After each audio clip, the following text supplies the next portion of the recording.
Why does abuse create loyalty, while genuine love often leads to separation?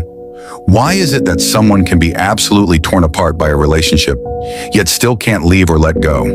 More often than not, it's not because they love the other person, it's because there's a trauma bond between them. This concept, introduced by psychologist Patrick Carnes, is a deeply rooted in common human psychological phenomenon.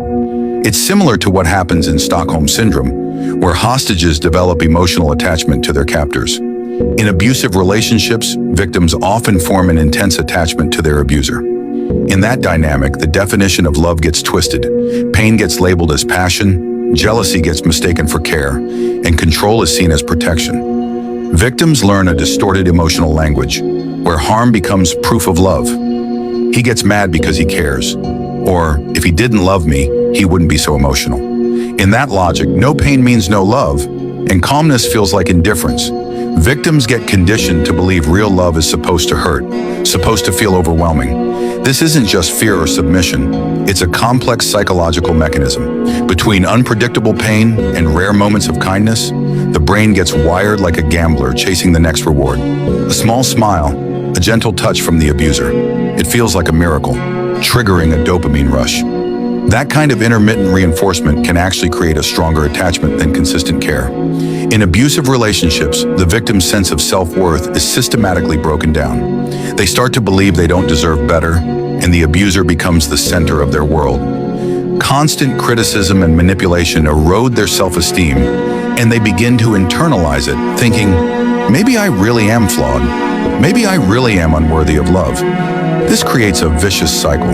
The more worthless they feel, the harder it becomes to walk away. In these relationships, both people play fixed roles. One is the all-powerful controller, the other is the powerless controlled. Victims get stuck in that helpless role, losing the ability to think and act independently.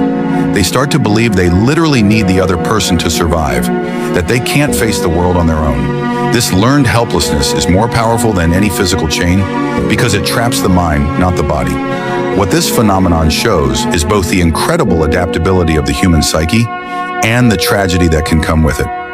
Freud offered two main explanations for why people may feel drawn to pain. First, he said masochism is linked to love. It sounds contradictory, but here's the idea. For a baby, the relationship with their caregiver is essential for survival. If a child only gets attention through punishment or harsh treatment, then love and pain become intertwined from the beginning. A child might give up freedom in exchange for love, doing whatever the parent wants in order to feel accepted. The more they sacrifice, the more they believe they'll be loved and won't be abandoned.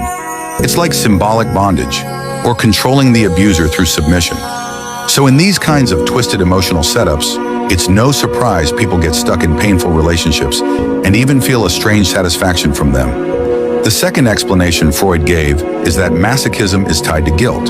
From a young age, children may unconsciously believe they've done something wrong and must suffer to make up for it. In a world where the caregiver holds all the power, the child has to make sense of their suffering somehow. The easiest way is to believe they deserve it. So they internalize guilt and accept abuse as justified.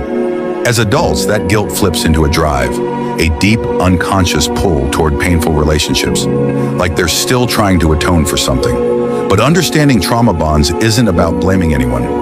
It's about helping us find the clarity and strength to walk away from harmful relationships when we need to.